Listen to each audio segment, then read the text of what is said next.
Hello everyone, कैसे हो आप सब लोग। आई होप कि आप सभी बहुत अच्छे होंगे। तो आज की वीडियो में हम लोग यहाँ पे बात करेंगे अपने pharmaceutical organic chemistry second B pharma third semester के 2 मार्क्स के इंपॉर्टेंट क्वेश्चंस एंड उनके सॉल्यूशन के बारे में। तो यहाँ पे देखिए, आप लोग का माइक्रोबायोलॉजी का पेपर तो हो चुका है। तो कैसा हुआ आप लोग का पेपर, आप लोग कमेंट करके बताइएगा। बाय द वे, मैंने पेपर देखा था तो पेपर तो मुझे लगता है बहुत अच्छा आया है। बाकी आप लोग का पेपर कैसा हुआ आप लोग मुझे कमेंट करके बताइएगा ज़रूर। एंड अगर हम लोग यहाँ पे बात करें तो देखिए, इस वीडियो में अगेन यहाँ पे माइक्रोबायोलॉजी की ही तरह इस वीडियो में भी हम लोगों ने जितने भी प्रीवियस ईयर के 2 मार्क्स हैं उनको तो इंक्लूड किया ही है, लेकिन जो मुझे लगता है कि 2 मार्क्स में आ सकते हैं उनको भी हम लोगों ने इंक्लूड किया है। बट स्टिल यूनिवर्सिटी का कोई भरोसा नहीं है, तो क्वेश्चन तो कहीं से भी आ सकता है। बट ये हमारी कोशिश रहेगी कि हाँ, आप लोग के लिए एक आइडिया लग सके कि 2 मार्क्स कहाँ से पूछे जा सकते हैं। बाकी इनका PDF आप लोग को हमारी वेबसाइट imperfectpharmacy.in पर मिल जाएगा। देखिए, पिछली बार मुझे लगता है कई बच्चों को PDF डाउनलोड करने में प्रॉब्लम आ रही है, तो आप लोग यहाँ पे मुझे लगता है नोट्स वाले सेक्शन में जा रहे हो, बट आप लोग को नोट्स में नहीं जाना है। देखिए, आप लोग को 3 सेक्शन दिख रहे हैं। सबसे पहले बिफार्मा में जाना है, फिर आप लोग को देखिए नोट्स दिख रहा है, सिलेबस दिख रहा है, 2 मार्क्स दिख रहे हैं। 2 मार्क्स में जाइए ना। 2 मार्क्स में जाने के बाद सब्जेक्ट सेलेक्ट करिए, सेमेस्टर सेलेक्ट करिए। उसके बाद आप लोग देखिए यूनिट 1 2 3 कहीं भी जाओ, आप लोग को पूरा 2 मार्क्स देखने को मिल जाएगा। तो इस तरीके से आप लोग इसकी PDF डाउनलोड कर सकते हो। बाकी हम लोग यहाँ पे आज का वीडियो स्टार्ट करते हैं।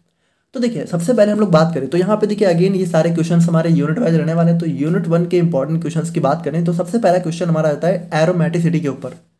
तो यहाँ पे देखिए, एरोमेटिसिटी क्या होती है, फिर हगल रूल क्या होता है।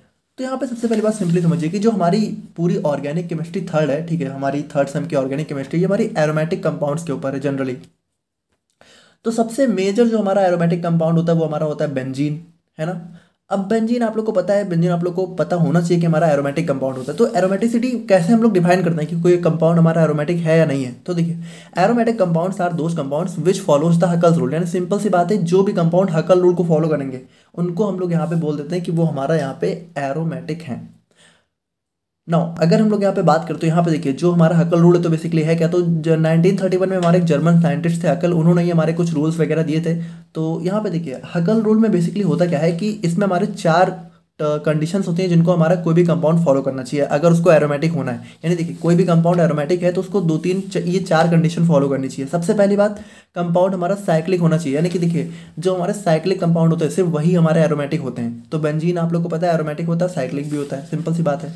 There should be conjugation. अब ये बहुत इंपॉर्टेंट चीज़ है। कॉन्जुगेशन का मतलब है कि मान लीजिए यहाँ पे अगर डबल बॉन्ड है, ठीक है, तो फिर एक डबल बॉन्ड है तो फिर एक सिंगल, फिर एक डबल, फिर एक सिंगल। यानी कॉन्जुगेशन का मतलब देखिए, एक छोड़ के एक, यानी कि एक डबल बॉन्ड है तो उसके बाद जस्ट नेक्स्ट पोजीशन में डबल बॉन्ड नहीं हो सकता, एक पोजीशन छोड़ के होना चाहिए। लेकिन एक पोजीशन छोड़ के होना भी चाहिए, ऐसा ना हो कि एक डबल बॉन्ड है फिर 2 पोजीशन तक कोई बॉन्ड ही नहीं है, डबल बॉन्ड है ना। तो यहाँ पे मतलब कॉन्जुगेशन ही होता है। बाकी बहुत डिटेल में आप लोग वीडियो लेक्चर देख सकते हो, पहली वीडियो पड़ी हुई है। और उसके बाद यहाँ पे देखिए, कंपाउंड शुड बी प्लेनर। अब ये बात यह है कि प्लेनर मतलब कि एक प्लेन में होना चाहिए। यानी कि देखिए, जैसे मतलब कि ये जो बेंजीन है ये हमारी एक प्लेन में होती है ना, 3D में नहीं होना चाहिए, 3D में नहीं होना चाहिए हमारा कंपाउंड, प्लेनर होना चाहिए। और दूसरा सबसे लास्ट हमारा जो इंपॉर्टेंट है, total number of pi electron should be 4n+2। यहाँ पे देखिए, जो हमारे नंबर ऑफ पाई इलेक्ट्रॉन्स है ना, इनकी वैल्यू हमारी 4n+2 के बराबर होनी चाहिए, जहाँ पे n हमारा क्या हो सकता है, 0 1 या 2। अब जैसे इसको देखिए, सबसे पहली बात, अगर मान लीजिए बेंजीन की बात करें, बेंजीन में टोटल पाई इलेक्ट्रॉन्स का मतलब आप लोग समझ रहे हो ना। पाई इलेक्ट्रॉन का मतलब पाई बॉन्ड कौन सा होता है, हमारा डबल बॉन्ड। यानी कि देखिए, जो डबल बॉन्ड होता है इसको हम लोग बोलते हैं पाई बॉन्ड। तो बेंजीन में कितने पाई बॉन्ड है, 3 पाई बॉन्ड है ना, 3 पाई बॉन्ड है। और देखिए, हर एक बॉन्ड में कितने, 2 इलेक्ट्रॉन होते हैं, यानी कि 3 pi bond is equal to 6 electron. अभी जो 6 इलेक्ट्रॉन है ये हमारा किसके बराबर होना चाहिए, 4n+2 के बराबर होना चाहिए। देखिए, यहाँ पे वही चीज लिखी हुई है। अब n की वैल्यू यहाँ पे हम लोग क्या रखते हैं, 0 या 1 या 2। अब मान लीजिए अगर इस यहाँ पे n की वैल्यू हम लोग 1 रखें तो क्या आ जाएगा, 4 × 1+2, यानी कि इक्वल टू क्या आ जाएगा, 4+2, यानी कि ये हमारा 6 आ जाएगा। यानी यहाँ पे देखिए, ये जो हमारा नंबर ऑफ इलेक्ट्रॉन है ये हमारा इस 4n+2 के रूल को फॉलो कर रहा है। अच्छा, मान लीजिए यहाँ पे इसी n की जगह मान लीजिए अभी यहाँ पे 6 की बजाय 8 इलेक्ट्रॉन आ जाते, तो अगर हम लोग यहाँ पे कैलकुलेट करें तो हम लोग यहाँ पे n की वैल्यू कुछ भी रखें, ये कभी 8 के बराबर नहीं हो सकता, या फिर 7 हो जाए या फिर 6 हो जाए, मतलब सॉरी 9 हो जाए। तो यहाँ पे देखिए, मान लीजिए n की वैल्यू हम लोग यहाँ पे 1 की बजाय 2 रख सकते हैं, तो 4 × 2+2 कितना हो जाएगा, 10 हो जाएगा। यानी कि देखिए, या तो इसकी वैल्यू 6 हो सकती है या तो 10 हो सकती है, ठीक है, इसी तरीके से और भी हो सकती है। तो ये सारे हमारे कुछ रूल्स हैं जिनको हमारा कोई भी एरोमेटिक कंपाउंड अगर है तो उसको फॉलो करना ही चाहिए। और फिर नेक्स्ट क्वेश्चन हमारा आ जाता है define give the molecular orbital picture of benzene. तो यहाँ पे देखिए कुछ इस तरीके से हमें यहाँ पे मॉलिक्यूलर ऑर्बिटल स्ट्रक्चर बेंजीन का देखने को मिलता है। अब देखिए इसको आप लोग यहाँ पे ऐसे ही देख लीजिए, थोड़ा सा अगर डिटेल में आप लोग को पढ़ना है तो आप लोग यूनिट 1 का पहला लेक्चर देख सकते हो, क्योंकि थोड़ा सा डिटेल टॉपिक है। यहाँ पे आप लोग बस फिगर ऐसे याद कर लीजिए अगर आप लोग को ज़्यादा डिटेल में नहीं जाना है तो, ठीक है। तो यही हमारा फिगर आप लोग को बना के आना है बस, और कुछ नहीं। और फिर नेक्स्ट क्वेश्चन हमारा आ जाता है ड्रॉ एनी 4 एरोमेटिक स्ट्रक्चर। तो यहाँ पे देखिए कुछ 4 मतलब इसमें आप लोग को 4 टाइप के एरोमेटिक स्ट्रक्चर बनाना है। तो सबसे पहले हमारा बेंजीन हो गया, फिर फिनॉल हो गया, मतलब बेंजीन के एक हाइड्रोजन को रिप्लेस करके एक OH आ गया तो फिनॉल हो गया, फिर हमारा बेंजोइक एसिड हो गया, फिर एनिलीन है ना, एरोमेटिक अमीन। तो ये सारे हमारे 4 एरोमेटिक स्ट्रक्चर के अंदर आ जाते हैं, आप लोग बना सकते हो। फिर हमारा जो है mention the ortho Meta and para directing groups. अब देखिए ये क्या होता है, जैसे मान लीजिए बेंजीन है, ठीक है। तो बेंजीन पे मान लीजिए कोई एक ग्रुप ऑलरेडी अटैच हो चुका है, मान लीजिए हम मान लेते हैं कि OH ग्रुप अटैच है। अब OH ग्रुप अटैच होने के बाद मान लीजिए अगर इस बेंजीन पे कोई दूसरा ग्रुप आके अटैच हो रहा है, तो ये दूसरा ग्रुप किस पोजीशन पे आके अटैच होगा ना, ये डिसाइड हमारा कौन करता है, ये डिसाइड हमारा यही पहला ग्रुप करता है। यानी कि देखिए जब बेंजीन की रिएक्शन हम लोग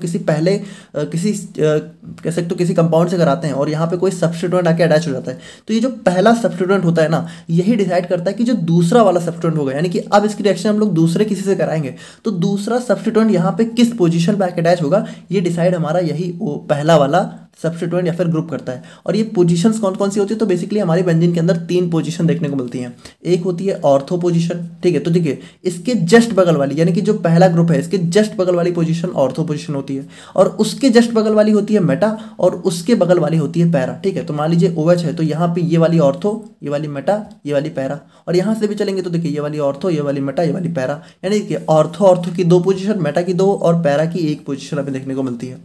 तो अब ये जो OH ग्रुप है, ठीक है, तो यही डिसाइड करेगा जो X है ये हमारा ऑर्थो पे आएगा कि पैरा पे आएगा कि मेटा पे आएगा। तो यहाँ पे क्वेश्चन यही बोला जा रहा है कि ortho Meta and para directing groups क्या होते हैं, ये हमारे वो ग्रुप्स होते हैं जो कि डिसाइड करते हैं कि जो हमारा न्यू ग्रुप है, यानी कि ये हमारे वो सब्स्टिट्यूएंट होते हैं जो कि डिसाइड करते हैं कि जो न्यू ग्रुप है वो हमारा किस पोजीशन पे आके अटैच होगा जब बेंजीन हमारा इलेक्ट्रोफिलिक सब्स्टिट्यूशन रिएक्शन में जाएगा।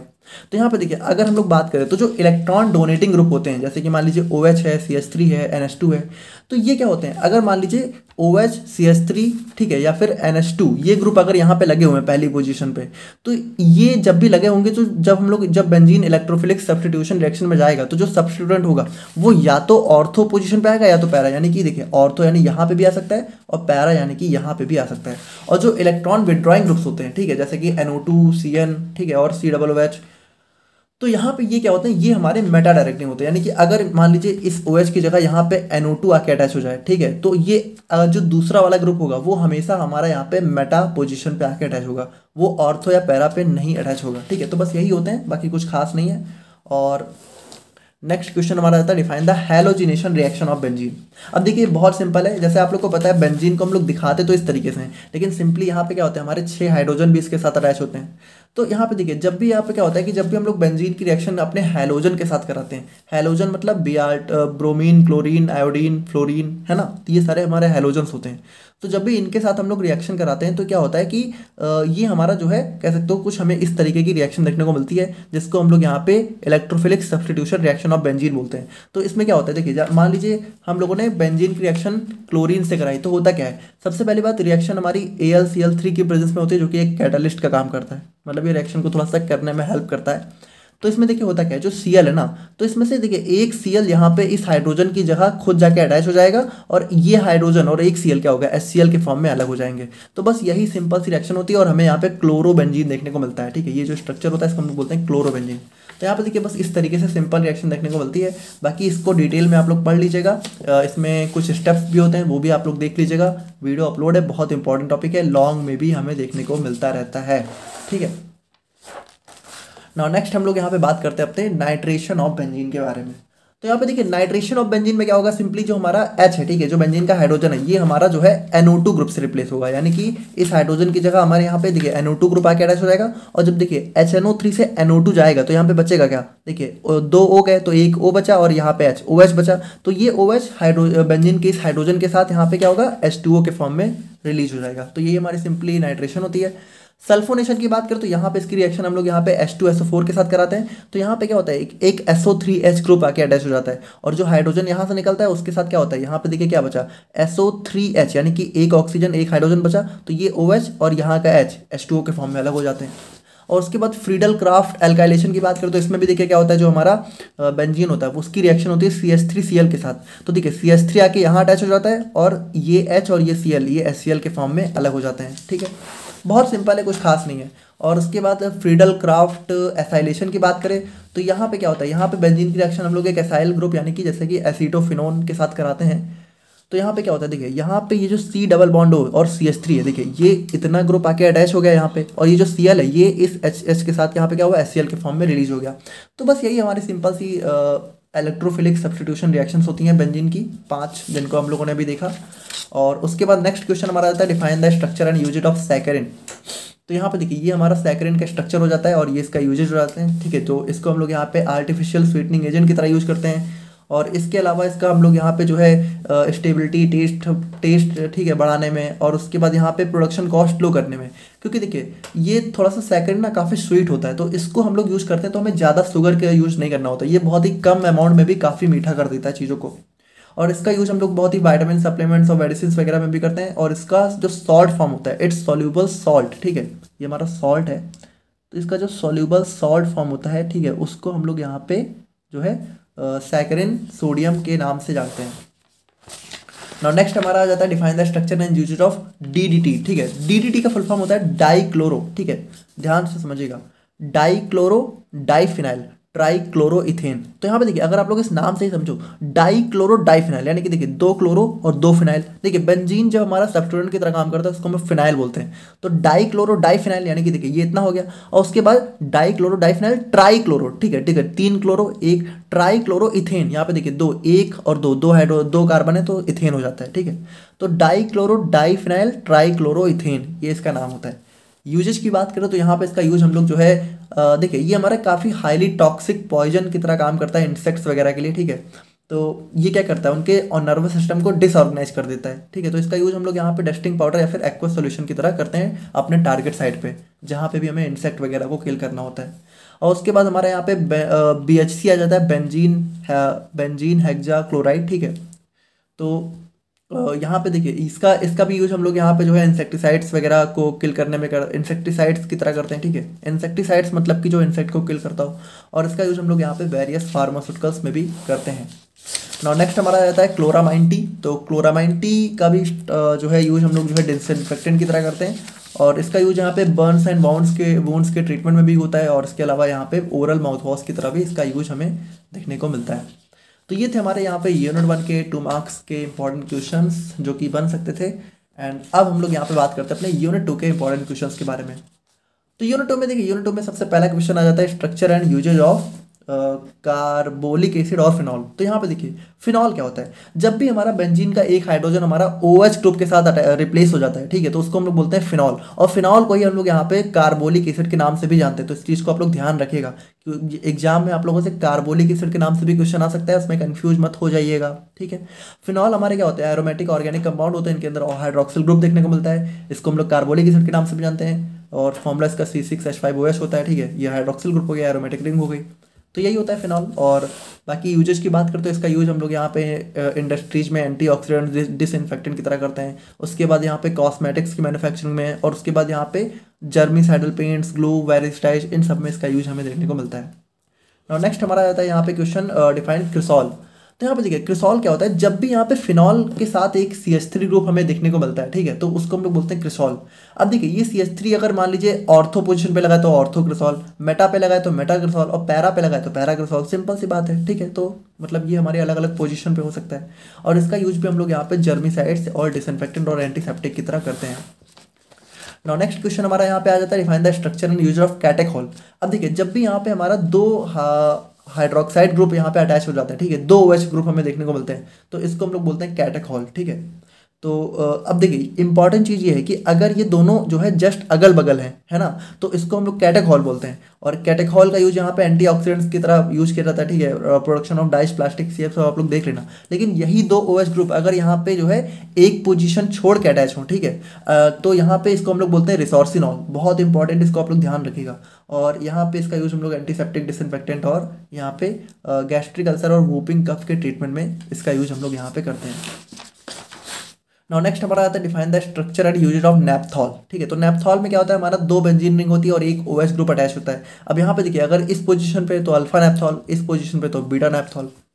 नाउ अगर हम लोग यहाँ पे बात करें इसके यूजेस के बारे में, तो यहाँ पे देखिए इसका यूज हम लोग यहाँ पे डाइस की मैन्युफैक्चरिंग में, और अल्फा नेपथॉल को यहाँ पे हम लोग जो है मॉलिस रीजेंट होता है हमारा एक, ठीक है, तो उसके मेन इंग्रेडिएंट की तरह करते हैं। और उसके अलावा हम लोग यहाँ पे डाइज, एंटीसेप्टिक, परफ्यूम, इन सब में भी इसका यूज कर लेते हैं। और फिनॉल्स की बात करें, अब देखिए फिनॉल्स हमारे एसिडिक नेचर के क्यों होते हैं। सबसे पहली बात, फिनॉल जो है हमारा एसिडिक नेचर का होता है। अब भले आप लोगों को यहाँ पे OH ग्रुप दिख रहा हो, लेकिन ये OH ग्रुप को नहीं रिलीज करता है, बल्कि H+ को रिलीज करता है और ये फिनॉक्साइड आयन में कन्वर्ट हो जाता है। तो यहाँ पे देखिए पहली बात, ये एसिडिक होते तो है लेकिन बहुत स्ट्रांग नहीं होते, ठीक है, थोड़ा सा वीक एसिड होते हैं।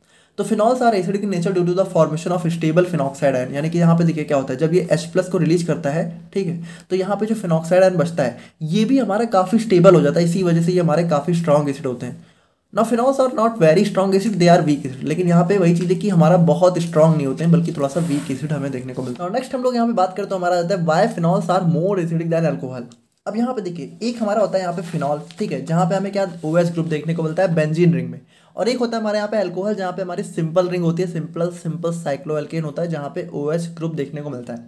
अब यहाँ पे देखिए अल्कोहल में हमें सिंपल रिंग चेन भी देखने को मिल सकती है, बट हम लोग अभी इसी साइक्लिक वाले से कंपेयर करते हैं। तो सिंपल सी बात है, फिनॉल में क्या होता है भाई, फिनॉल में हमारे डबल बॉन्ड्स होते हैं, है ना, बेसिकली बेंजीन रिंग होती है। और यहाँ पे अल्कोहल में क्या होता है, यहाँ पे ये हमारा सिंपल सा साइक्लो एक रिंग होती है, यहाँ पे कोई मतलब ये एरोमेटिक रिंग नहीं होती है। तो मेन चीज़ ये पूछी जा रही है कि फिनॉल्स यहाँ पे देखिए, अब हम लोगों ने अभी क्या देखा कि फिनॉल्स हमारे वीक एसिड होते हैं, लेकिन ऑल दो ये वीक होते हैं, लेकिन फिर भी अल्कोहल से हम लोग कंपेयर करें ना, तो अल्कोहल से ज़्यादा स्ट्रॉन्ग एसिड होते हैं फिनॉल। तो ऐसा क्यों होता है, देखिए ऐसा इसलिए होता है क्योंकि देखिए कोई भी चीज़ एसिड कब होती है, जब वो यहाँ पे H+ को रिलीज करती है ना, सिंपल सी बात है। अब मान लीजिए फिनॉल की बात करें, फिनॉल जब H+ को रिलीज करेगा तो ये किस में कन्वर्ट हो जाता है, फिनॉक्साइड आयन में। और जब अल्कोहल यहाँ पे H+ को रिलीज करेगा तो ये अल्कोक्साइड आयन में कन्वर्ट हो जाएगा। अब एक बात बताइए कि कोई भी चीज़ स्ट्रॉन्ग एसिड कब होती है, स्ट्रॉन्ग एसिड यहाँ पे कह सकते हो वो अच्छा एसिड तब होगा जब वो H+ को इजीली डोनेट कर दे, यानी कि जितनी इजीली H+ को डोनेट कर देगा उतना अच्छा एसिड होगा। अब यहाँ पे मेन चीज़ ये है कि देखिए इजीली H+ को डोनेट कौन करेगा, इजीली H+ को डोनेट वो करेगा जो डोनेट करने के बाद भी उसको ज़्यादा फर्क ना पड़े। देखिए एक चीज़ समझिए कि आप कोई भी चीज़ कब दोगे, जब वो देने से आपको कोई नुकसान ना हो। जैसे मान लीजिए आप लोग के पास 100 रुपये हैं, ठीक है, और मान लीजिए किसी ने आपसे 10 रुपये मांगे, लेकिन आप लोग को उतना फर्क नहीं पड़ा तो आप लोग दे दोगे। लेकिन मान लीजिए आप लोग के पास 10 ही रुपये हैं, आपको उसकी खुद ही बहुत ज़रूरत है, तो आप लोग थोड़ी दे दोगे। तो यहाँ पे इंपॉर्टेंट चीज़ ये है कि जब कोई चीज़ देने से आपको ज़्यादा फर्क नहीं पड़ेगा तो आप लोग इजली दे दोगे। तो यहाँ पे देखिए ये फिनॉक्साइड अल्कोहल फिनॉल में क्या होता है कि जब ये H+ को देता है, ठीक है, तो यहाँ पे बचता है हमारा फिनॉक्साइड आयन। अब यहाँ पे मेन चीज़ ये है कि जब जहाँ भी हमें निगेटिव चार्ज देखने को मिलता है, तो निगेटिव चार्ज क्या होता है, हमारा काफ़ी अनस्टेबल बना देता है कंपाउंड को। लेकिन चूंकि फिनॉक्साइड आयन में निगेटिव चार्ज होता तो है, लेकिन फिर भी क्या होता है, ये जो निगेटिव चार्ज है ना, ये हमारा डीलोकलाइजेशन में चला जाता है। यानी कि ये क्या होता है, ये रिंग में घूमने लगता है, या फिर इसको रेजोनेंस बोलते हैं, ठीक है, तो थोड़ा बहुत रेजोनेंस का आप लोग को आइडिया होना चाहिए इसके लिए। तो यहाँ पे देखिए चूंकि ये निगेटिव चार्ज होता तो है, लेकिन ये डीलोकलाइज होने लगता है। इसकी वजह से क्या होता है कि नेगेटिव चार्ज होते हुए भी फिनॉक्साइड आयन हमारा यहाँ पे काफ़ी स्टेबल होता है। लेकिन जो अल्कोक्साइड आयन होता है ना, जब ये अल्कोहल H+ को डोनेट करता है तो ये कन्वर्ट हो जाता है अल्कोक्साइड आयन में, और यहाँ पे जो नेगेटिव चार्ज है ना, ये हमारा कुछ भी डीलोकलाइज वगैरह नहीं होता है, बल्कि ये यहीं प्रेजेंट रहता है। जिसकी वजह से क्या होता है, अल्कोक्साइड आयन काफ़ी अनस्टेबल होता है। यानी अगर हम लोग सिंपली बात करें, जब अल्कोहल H+ को रिलीज करेगा तो ये हमारा अनस्टेबल रहेगा, ठीक है, लेकिन जब हमारा फिनॉल H+ को रिलीज करेगा तो ये हमारा जनरली इसके कंपेयर में स्टेबल रहेगा। तो जो जितना ज़्यादा स्टेबल रहेगा H+ को डोनेट करने के बाद, वो उतना अच्छा एसिड होगा। तो यहाँ पे वही चीज़ है कि इसीलिए हमारे फिनॉक्साइड आयन ज़्यादा स्ट्रॉन्ग एसिड होते हैं अल्कोहल से, क्योंकि H+ को डोनेट करने के बाद हमारा जो फिनॉक्साइड आयन है, ठीक है, ये हमारा स्टेबल रहता है। देखिए यही चीज़ लिखी हुई है, phenols are more acid than alcohol because the negative charge on the oxygen in the phenoxide ion is stabilised by resonance. यानी कि देखिए जो नेगेटिव चार्ज है ऑक्सीजन के ऊपर, ये क्या है, स्टेबलाइज स्टेबलाइज हो जाता है रेजोनेंस की वजह से, ठीक है। While alcohol lack this stabilisation, जबकि अल्कोहल में क्या होता है, ये स्टेबलाइजेशन नहीं हो पाता है, making their conjugate base less stable and less acidic. और यहाँ पे देखिए भाई ये कॉन्जुगेट बेस हो जाता है, ठीक है, तो ये हमारा लेस स्टेबल हो जाता है, ठीक है, इसी वजह से ये हमारा लेस एसिडिक हो जाता है। तो ये चीज़ आप लोग यहाँ पे देखिएगा। बाकी देखिए अगर हम लोग यहाँ पे बात करें define the structure and uses of aromatic amines. अब अमीन्स क्या होते हैं, तो अमीन्स का सिंपल सा मतलब है जब भी हमारा बेंजीन का एक हाइड्रोजन हमारा NH2 ग्रुप के साथ रिप्लेस हो जाता है, या फिर कह सकते हो देखिए अमीन को हम लोग ऐसे भी बता सकते हैं कि हमारा बेंजीन का एक हाइड्रोजन हमारा यहाँ पे NH2 से रिप्लेस हो जाता है, या फिर हम लोग ये बोल सकते हैं कि जो अमोनिया होता है NH3, जब इसका एक हाइड्रोजन हमारा यहाँ पे क्या होता है कि एक हाइड्रोजन हमारा यहाँ पे जो है बेंजीन फिनाइल रिंग से रिप्लेस हो जाता है, ठीक है, बेंजीन रिंग से, तो उस चीज़ को हम लोग बोलते हैं अमीन, ठीक है, एरोमेटिक अमीन, या फिर इसी को हम लोग एनिलीन के नाम से भी जान सकते हैं। तो देखिए these are the derivative of aromatic hydrocarbon in which a hydrogen of benzene ring is replaced by amino group, यानी कि बेंजीन रिंग से एक हाइड्रोजन क्या है, अमीन ग्रुप से रिप्लेस हो जा रहा है। In aromatic amines amine group is bonded directly to aromatic ring, यानी कि देखिए अमीन ग्रुप क्या होता है हमारा डायरेक्टली अमीनो ग्रुप, ठीक है, अमीनो ग्रुप डायरेक्टली इससे अटैच होता है। और अगर हम लोग यहाँ पे बात करें अपने various types of aromatic amines के बारे में, तो यहाँ पे देखिए ये भी बहुत सिंपल है। जैसे मान लीजिए जो हमारा अमोनिया है, ठीक है, NH3 है, अगर इसका एक हाइड्रोजन से बेंजीन रिंग जुड़ी हुई है, ठीक है, तो ये हमारा हो गया प्राइमरी अमीन। और अगर हमारा दो हाइड्रोजन इसके रिप्लेस हो जा रहे हैं, ठीक है, तो हमारा दो रिंग जुड़ी हुई है, तो हमारा हो गया सेकेंडरी अमीन। और अगर हमारे जो अमीनो ग्रुप है इसके तीनों हाइड्रोजन से तीन बेंजीन रिंग जुड़ी हुई है, तो ये हमारा हो जाता है टर्शरी एरोमेटिक अमीन, ठीक है। तो ये हमारे जो है various types of aromatic amines देखने को मिलते हैं हमें। और नेक्स्ट आ जाता है why aromatic amines are basic in nature.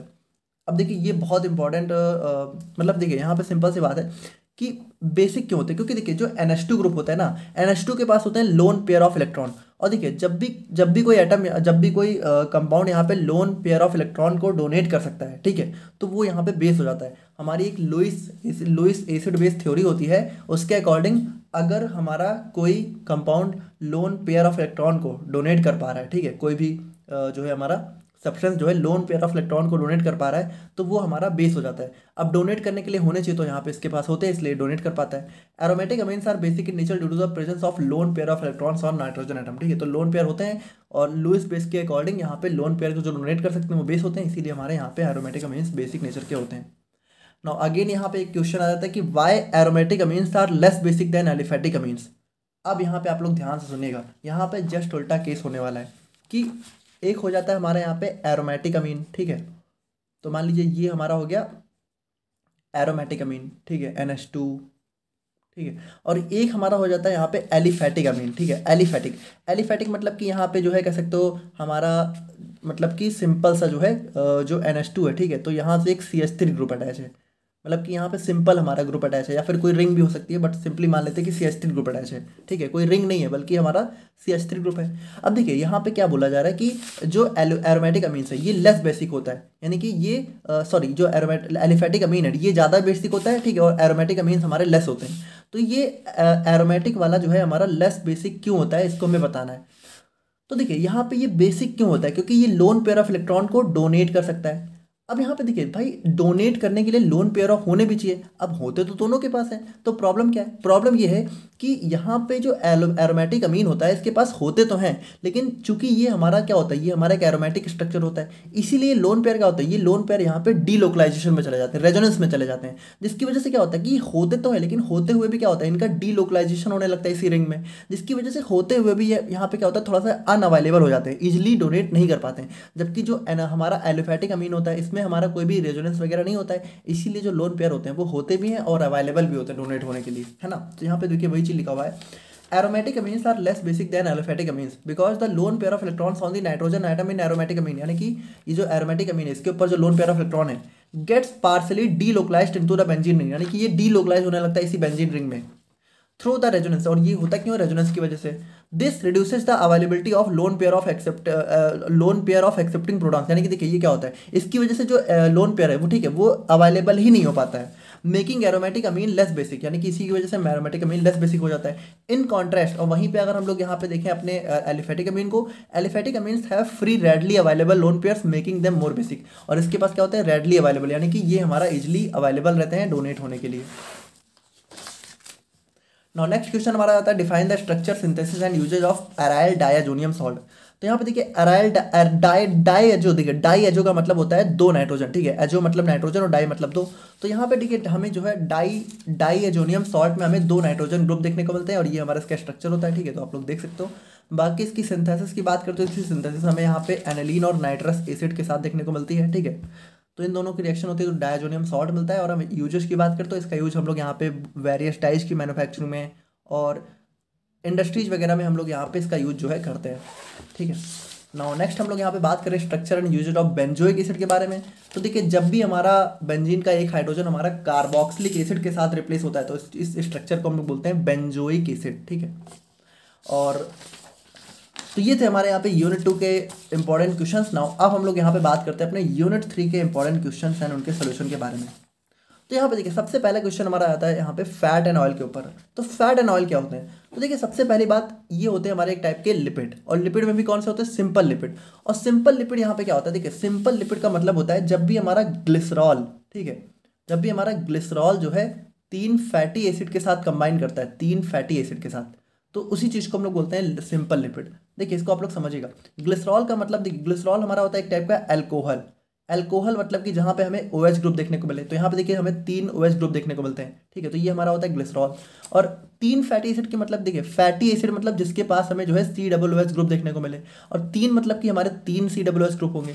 तो यहाँ पे होता क्या है, देखिए ये 3 जो हमारे OH ग्रुप है ना, इनके साथ हमारी ये तीनों फैटी एसिड की रिएक्शन होती है, ठीक है। तो ग्लिसरॉल और 3 फैटी एसिड कंबाइन करते हैं तो हमें यहाँ पे हमारा जो है सिंपल लिपिड देखने को मिलते हैं, ठीक है, सिंपल लिपिड। और यही हमारा क्या होता है? यही हमारे फैट एंड ऑयल्स होते हैं।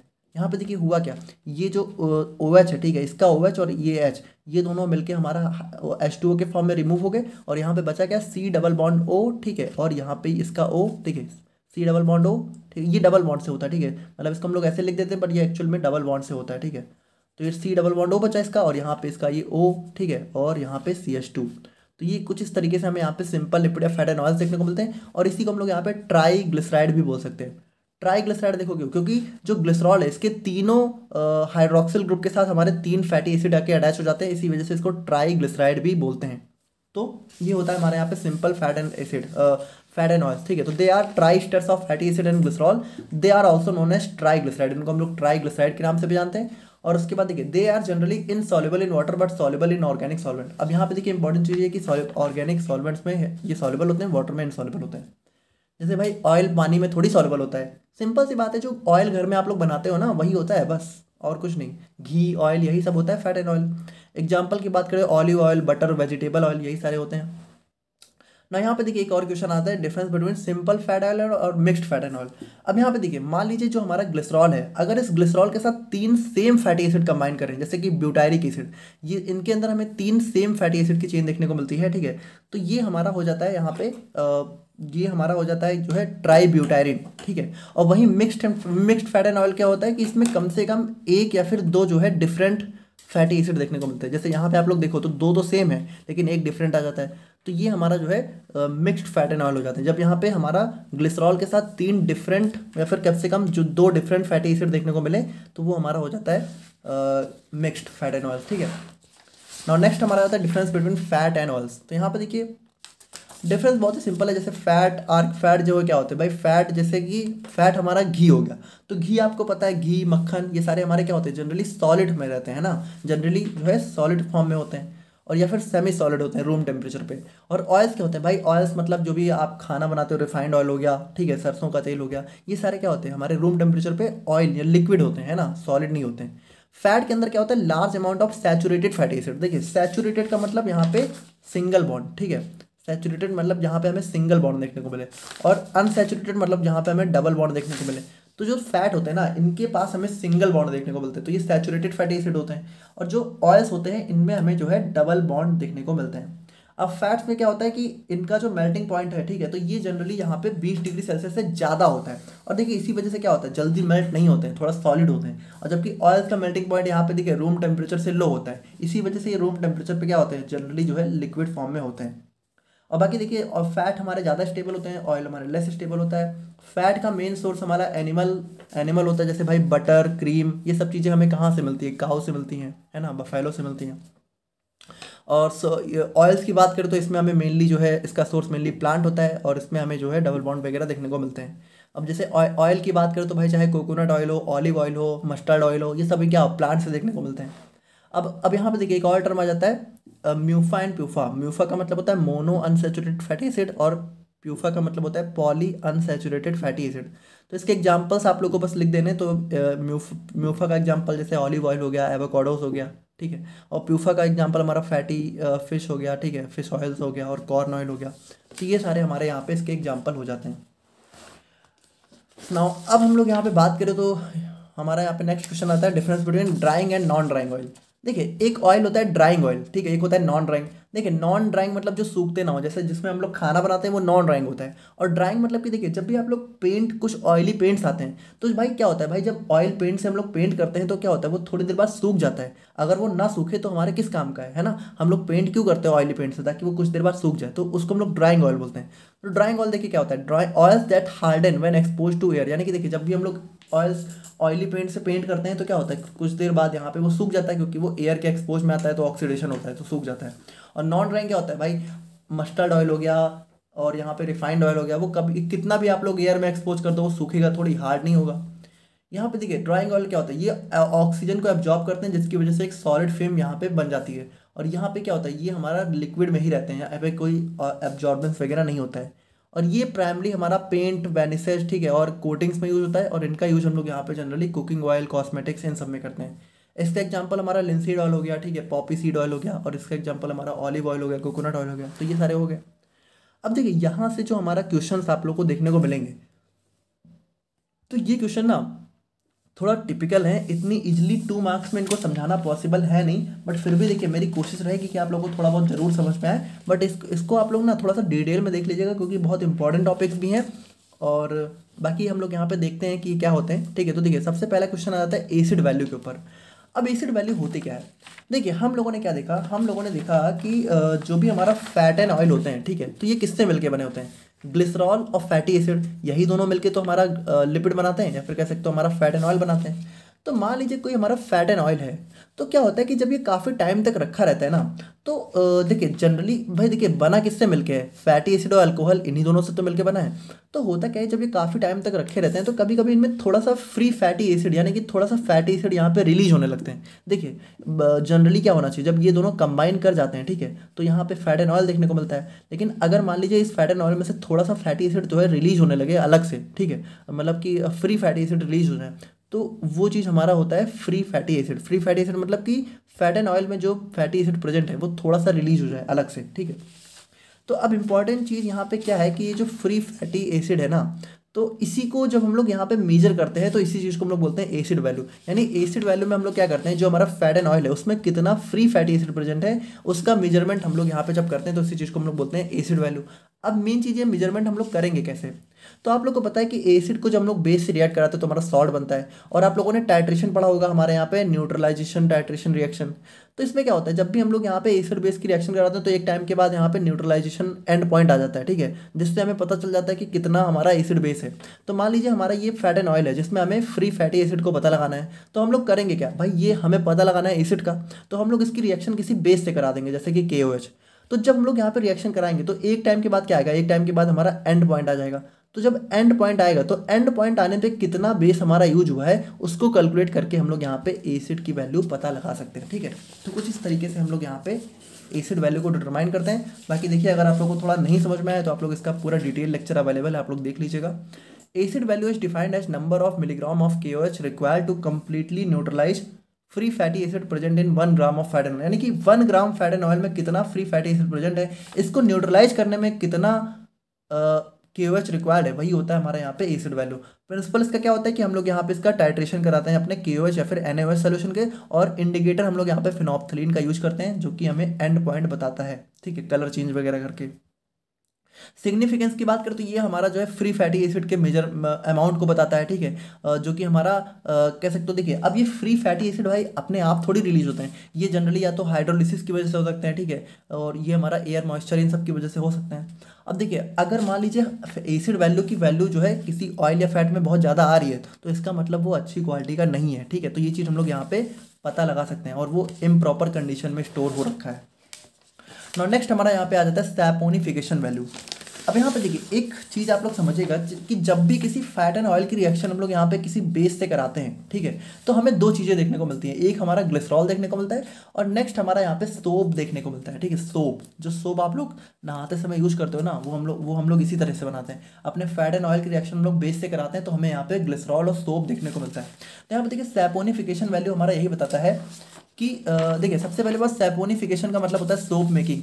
अब इसमें मतलब क्या होता है कि देखिए 1 ग्राम, यानी कि मान लीजिए 1 ग्राम फैट एंड ऑयल को सोप में कन्वर्ट करने के लिए कितना KOH या फिर NOH रिक्वायर्ड होगा, वही होता है हमारे यहाँ पे सैपोनिफिकेशन वैल्यू।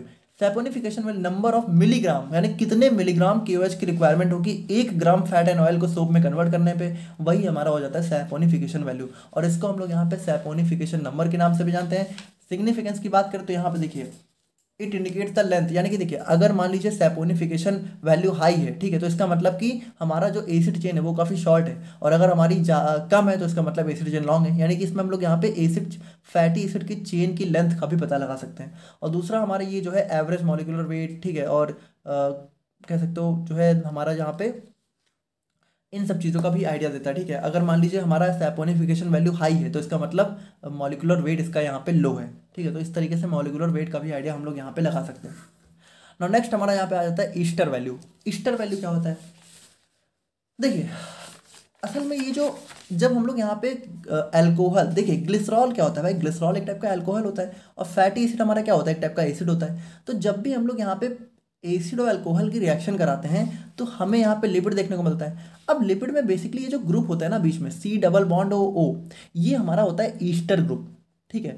तो एक्चुअल में हम लोग ये भी बोल सकते हैं कि जो फैट एंड ऑयल होते हैं ये एक्चुअल में क्या होते हैं, ये हमारे ईस्टर होते हैं, ठीक है, ईस्टर होते हैं।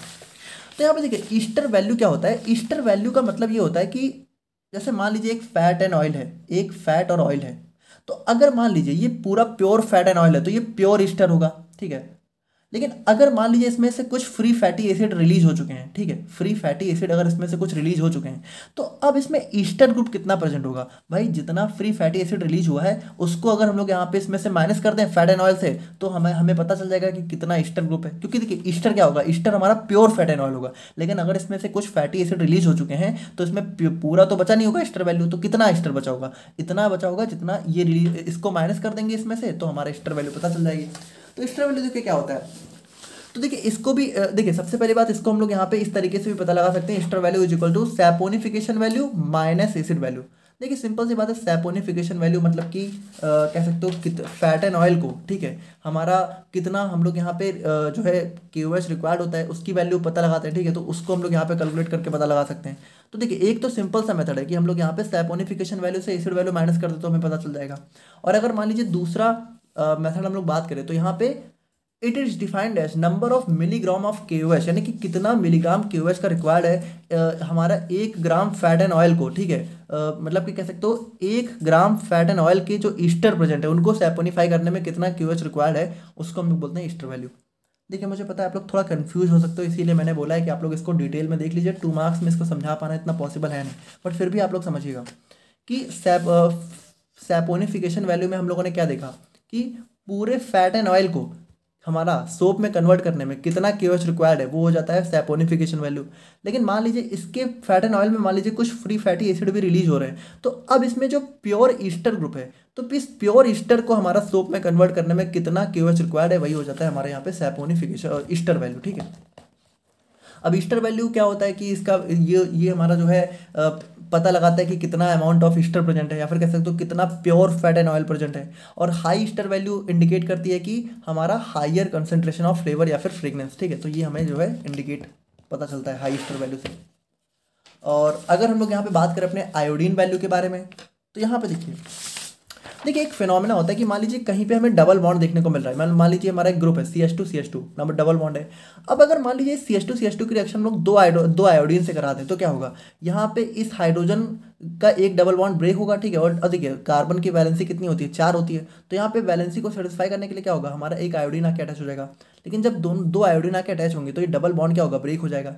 यानी देखिए जितना कह सकते हो यहाँ पे इस वाले ग्रुप को, ठीक है, इस वाले ग्रुप में एक डबल बॉन्ड को खत्म करने के लिए हमें कितने 2 आयोडीन की रिक्वायरमेंट पड़ी। तो यहाँ पे देखिए आयोडीन वैल्यू क्या होता है, iodine value simply defined as number of gram of iodine absorb by 100 gram of fat and oil to convert into unsaturated. मतलब कि देखिए इसमें बेसिकली होता क्या है कि कह सकते हो जो हमारा फैट एंड ऑयल होता है, ठीक है, बेसिकली हमारा ऑयल ही होते हैं अनसैचुरेटेड। तो जो डबल बॉन्ड होते हैं अनसैचुरेटेड ऑयल के, ठीक है, तो इन डबल बॉन्ड्स को खत्म करने के लिए कितना आयोडीन रिक्वायर्ड होता है, वही हो जाता है हमारे यहाँ पे आयोडीन वैल्यू, ठीक है।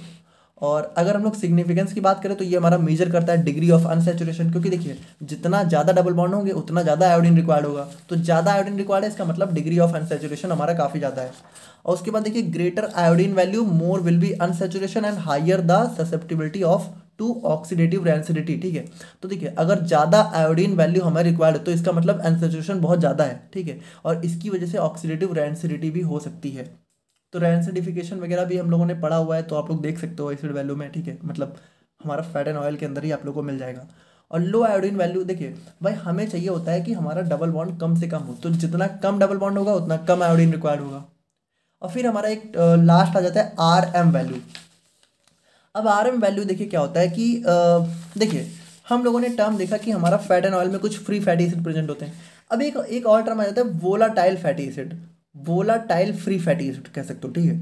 तो वोलाटाइल का मतलब कि जो कह सकते हो इवेपोरेट हो सकते हो, तो कितना वोलाटाइल फ्री फैटी एसिड है उसको पता लगाते हैं जब हम लोग यहाँ पे अपने फैट एंड ऑयल में, तो उसको हम लोग बोलते हैं आर एम वैल्यू, ठीक है। तो आर एम वैल्यू की वजह से क्या, आर एम वैल्यू में हम लोग करते क्या है, it is the number of milliliters of 0.1 normal KOH required to neutralize the soluble volatile fatty acid derived from 5 gram of fat and oil. यानी कि देखिए 5 ग्राम फैट एंड ऑयल में कितना वोलाटाइल फैटी एसिड प्रेजेंट है उसको determine करने के लिए कितना 0.1 नॉर्मल एंड KOH की रिक्वायरमेंट होगी, वो हो जाता है हमारे यहाँ पे आर एम वैल्यू, ठीक है। और आर एम वैल्यू इंडिकेट करती है कि कितना ज़्यादा सॉल्युबल फैटी एसिड प्रेजेंट है हमारे किसी सैंपल में। और सिग्निफिकेंस की बात करें तो यहाँ पे देखिए इसका यूज़ हम लोग यहाँ पे बफर की प्योरिटी को टेस्ट करने के लिए करते हैं, क्योंकि उसके अंदर हमें गुड ज़्यादा अमाउंट में वोलाटाइल फैटी एसिड देखने को मिलते हैं। अब देखिए बफर की आर एम वैल्यू लगभग 25 से 30 के आसपास होती है, ठीक है। तो अगर यहाँ पे देखिए अगर कोई भी चेंज हो रहा है बफर में तो इसकी वैल्यू इससे कम ज़्यादा आएगी, तो हम लोग पता लगा सकते हैं आर एम वैल्यू को कैलकुलेट करके। तो ये हो जाता है हमारे यहाँ पे यूनिट नंबर 3। नाउ अगर हम लोग बात करें यूनिट 4 के इंपॉर्टेंट क्वेश्चंस के बारे में, तो पहला क्वेश्चन आ जाता है पॉली न्यूक्लियर हाइड्रोकार्बन्स।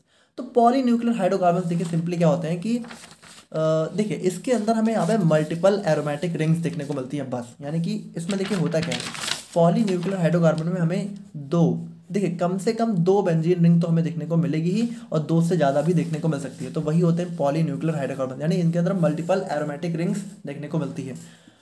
और 2 or more benzene ring fuse together to form these compounds. These compounds are also known as polycyclic aromatic hydrocarbon. इसको हम लोग यहाँ पे polycyclic aromatic hydrocarbon के नाम से भी जानते हैं। इसके अंदर हमें क्या क्या देखने को मिलता है, नैप्थलीन, एंथ्रासीन, फिनेंथ्रीन, डाइमिथाइलिथेन, ट्राइफिनाइलिथेन, ठीक है। तो सबसे पहले हम लोग बात करते हैं डाइफिनाइल मिथेन के बारे में। तो देखिए ये इसका स्ट्रक्चर हो जाता है, और अगर हम लोग यहाँ पे बात करें तो डाइफिनाइल देखिए 2 फिनाइल और मिथेन है ना। और यूजेज की बात करें तो यहाँ पे इसका यूज हम लोग जो है वेरियस डाइज को बनाने में, और उसके बाद यहाँ पे सोप, पेस्टिसाइड्स, इंसेक्टिसाइड्स, ठीक है, jet fuels, anti ulcer, anti histamine, इन सब में हम लोग यहाँ पे इसका यूज करते हैं। ना नेक्स्ट हमारा क्वेश्चन आता है structure and uses of triphenyl methane. देखिए अब ट्राइफिनाइल मतलब कि हमारा 3 फिनाइल होंगे और मिथेन होगा, तो इसका भी यूज हम लोग dyes, anti bacterial, anti fungal, disinfectant, anti microbial, इन सब में करते हैं। उसके बाद हमारा नैप्थलीन आ जाता है। तो नैप्थलीन देखिए ये हमारा नैप्थलीन होता है, और इसका यूज़ हम लोग एंटीसेप्टिक एजेंट, प्रिजर्वेटिव और बहुत सारी डाइज वगैरह को बनाने में करते हैं, ठीक है। और उसके बाद हमारा आता है रेजोनेंस इन नैप्थलीन। तो यहाँ पे देखिए रेजोनेंस मतलब कि किस तरीके से डीलोकलाइजेशन होता है, तो ये हमारा इस तरीके से हमें जो है डीलोकलाइजेशन देखने को मिलता है, तो आप लोग देख लीजिएगा। और फिजिकल एंड केमिकल प्रॉपर्टीज़ की बात करें तो वो भी आप लोग देख लीजिए। हमारा व्हाइट क्रिस्टाइन सॉलिड होता है, मेल्टिंग पॉइंट 80 डिग्री सेल्सियस, ये सब चीज़ें आप लोग पढ़ सकते हो, ठीक है, कुछ खास है नहीं। और फिर नेक्स्ट आ जाता है what is the preferential position of electrophilic substitution reaction in naphthalene. देखिए बहुत इंपॉर्टेंट है, इसको आप लोग ध्यान से देखिएगा। ये होती है देखिए ये जो पोजीशन ये वाली, ठीक है, इसको हम लोग बोलते हैं फर्स्ट पोजीशन। तो जब भी नैप्थलीन हमारा इलेक्ट्रोफिलिक सब्स्टिट्यूशन रिएक्शन में जाएगा तो फर्स्ट पोजीशन पे ही हमें सब्स्टिट्यूशन देखने को मिलेगा। और उसके बाद देखिए फिर हमारा आता है define structure and uses of anthracene. तो ये हमारा एंथ्रासीन हो जाता है, इसका यूजेज हो गए, देख लीजिएगा, वुड, प्रिजर्वेटिव, इंसेक्टिसाइड्स, ठीक है। अब फिजिकल एंड केमिकल प्रॉपर्टीज़ की बात करें तो ये भी आप लोग देख लीजिएगा, कलरलेस सॉलिड है, मेल्टिंग पॉइंट 218 डिग्री सेल्सियस, ठीक है। C4H10 हमारा केमिकल फॉर्मूला हो गया, और sp2 हाइब्रिडाइज होते हैं, ठीक है। वेट हमारा 178 ग्राम पर मोल होता है। और उसके बाद हम लोग बात करें तो यहाँ पे देखिए अब ये जो हमारा फिनेंथ्रीन है, ठीक है, सॉरी एंथ्रासीन है, इसमें हमारी कौन कौन सी पोजीशन प्रेफरेंशियल होती है? तो इसमें देखिए, ये हमारी ये होती है 9, ठीक है, ये हमारी होती है 10, ये होती है 9 पोजीशन, ये होती है 10 पोजीशन। तो 9 एंड 10 पोजीशन हमारी प्रेफरेंशियल होती है इलेक्ट्रोफिलिक सब्स्टिट्यूशन रिएक्शन के लिए। फिर नेक्स्ट हमारा आता है फिनेंथ्रीन, ठीक है, तो ये हमारा होता है फिनेंथ्रीन। ये तीनों सेम स्ट्रक्चर है, आप लोग देख सकते हो। और उसके बाद यूजेस की बात करें, उसका यूज हम लोग यहाँ पे pesticides, dyes, jet fuel, anti cancer agent, ठीक है। और इसमें अगर हम लोग बात करें, इसमें कौन सी प्रेफरेंशियल पोजीशन होती है, तो इसमें भी 9 10, ठीक है। तो यहाँ पे देखिए, ये होती है 9, ये होती है 10, ठीक है। तो 9 और 10 पोजीशन हमारी यहाँ पे प्रेफरेंशियल होती है। और फिर फाइनली हम लोग यहाँ पे बात करें अपने यूनिट 5 के बारे में। तो यूनिट 5 में हमारा सबसे पहला क्वेश्चन आता है साइक्लो एल्केन्स के ऊपर। तो देखिए, सिंपल सी बात है, साइक्लो एल्केन्स। देखिए, साइक्लो एल्केन्स का मतलब ये है कि हमारा यहाँ पे देखिए, साइक्लो मतलब, देखिए एल्केन्स मतलब कि जिसमें सिंगल बॉन्ड हो, और साइक्लो मतलब साइक्लिक हो। तो देखिए, सबसे सिंगल बॉन्ड का जो सबसे सिंपल साइक्लिक स्ट्रक्चर होता है वो होता है साइक्लोप्रोपेन, ठीक है। तो कम से कम 3 कार्बन तो चाहिए ही हमें साइक्लिक स्ट्रक्चर बनाने के लिए, ठीक है। तो ये होता है सबसे सिंपलेस्ट, सबसे स्मॉलेस्ट साइक्लो एल्केन। तो जैसे हमारा साइक्लोप्रोपेन हो गया, साइक्लोब्यूटेन, साइक्लोपेंटेन, साइक्लोहेक्सेन, ये सारे होते हैं हमारे यहाँ पे साइक्लोहेक्सेन। तो साइक्लो एल्केन्स हमारे क्या होते हैं? साइक्लो एल्केन्स आर सैचुरेटेड, ठीक है। सैचुरेटेड मतलब कि सिंगल बॉन्ड होता है, क्लोज्ड चेन हाइड्रोकार्बन, यहाँ पे क्लोज्ड चेन होता है, ठीक है, रिंग फॉर्म होता है। That means all the carbon carbon bonds in cycloalkanes are single covalent bond, यानी कि सभी बॉन्ड सिंगल कोवैलेंट बॉन्ड होते हैं। इसको हम लोग यहाँ पे साइक्लोपैराफिन्स के नाम से भी जानते हैं। जनरल फॉर्मूला CnH2n होता है, ठीक है, CnH2n, ठीक है, यही जनरल फॉर्मूला होता है। जैसे कि मान लीजिए हम लोग बात करें तो n की वैल्यू, अब देखिए n की स्मॉलेस्ट वैल्यू क्या होगी? n की स्मॉलेस्ट वैल्यू यहाँ पे 3 होगी, क्योंकि 3 कार्बन तो हमें चाहिए। तो अगर हम लोग बात करें तो सबसे स्मॉलेस्ट साइक्लोएल्केन का फॉर्मूला क्या होगा?